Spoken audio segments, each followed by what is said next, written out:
As far as with the ulu of Allah ta'ala, the ulu of Allah subhanahu wa ta'ala is a characteristic of Allah's essence. And likewise, it is in a matter in which even the aql, the intellect, affirms. But we do not rely on the aql in order to affirm the sifat of Allah. It's not the asl. The asl is the wahi. And the aql falls behind the wahi. Because we know the statement of Shaykh al-Islam Taymiyyah where he mentions it says, Al-aql al-salim al-sarih la yukhalifu al-naql al-sahih.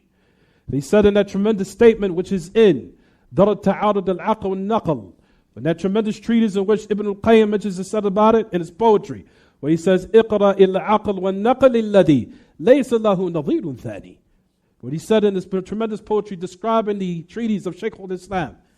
The Shaykh al-Islam entitled his book, Ta'arud al-aql wal-naql. He says, removing the notion that the intellect came to oppose the revelation. He wrote a whole book on it. He says in the book, and he shows how Allah made the mind to submit to the revelation, not the opposite. Not the opposite. Not for the revelation to submit to the mind.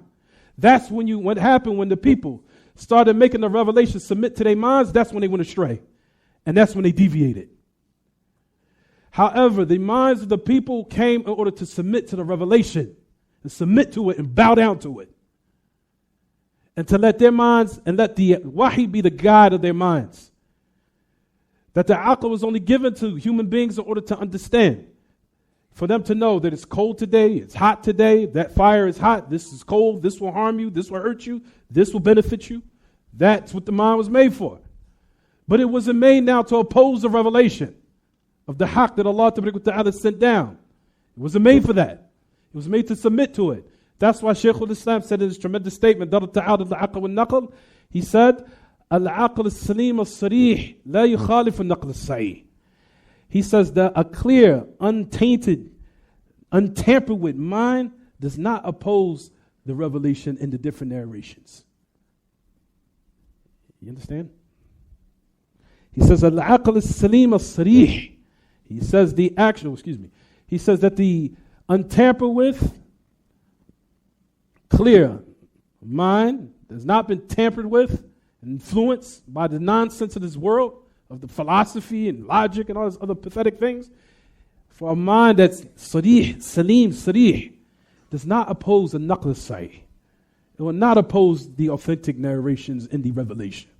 The mind won't oppose it. It will submit to it. So in that tremendous treatise in which Shaykh al-Islam entitled Darat Ta'arud al-aql al-naql, as Ibn al-Qayyim said in his poetry about that tremendous book that he was praising it, he says, Iqra ila aql wal-naql alladhi laysa lahu nadhirun thani. Kulluhu fi al-raddi ala al-asha'ira. He says, read aql wal-naql alladhi. Read aql wal-naql, mean Ta'arud al-aql wal-naql of Shaykh al-Islam. He says, you will not find anything similar to it. All of his refutation against the Sha'ira. All of it. It's a refutation. Bad refutation. Nice refutation. Tears them apart. To let you know that the books of Shaykh al-Islam, and to let you know those idiots and those fools out there who say do not read refutations, this nonsense is false, because the majority of the books of Shaykh al-Islam are all refutations. Majority of the books of Shaykh al-Islam, majority of what made him Shaykh al-Islam was the fact that he refuted all the deviant sects. Whether they be from the kuffar, whether they be from the philosophers, whether they be from the Christians, the Jews, whether it be from the Asha'ira, the Mu'tazila, he refuted all of them until all of them had to submit that he was right. Refuted the Christians, refuted the philosophers, refuted the Mu'tazila, refuted the Jahmiyyah, and refuted at the head of them, who was the biggest of his fitna during his time, was the Asha'ira.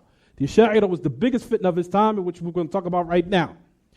The Asha'ira was the biggest fitna due to the fact that during his time, that Shaykh al-Islam, his fitna with the Asha'ira was tremendous. Why? Because the people thought they were from Ahlul Sunnah. That's the reason why he focused more on refuting them more than anybody else, so the people wouldn't be fooled thinking that they are from the people of the truth. Because the people who come in the form to show that they like the people of the truth, they're the most dangerous and they cause the most confusion. That's the reason why he refuted them the most. Which is to take a minhaj or methodology for our days and times that Ahl Sunnah focus on those idiots that look and sound and talk like us, and we refute them the most. So the people won't be confused and thinking that they are Salafi, or they are the people of the truth. No, we will focus our refutations on them so the truth can be clear and distinct, and likewise its people.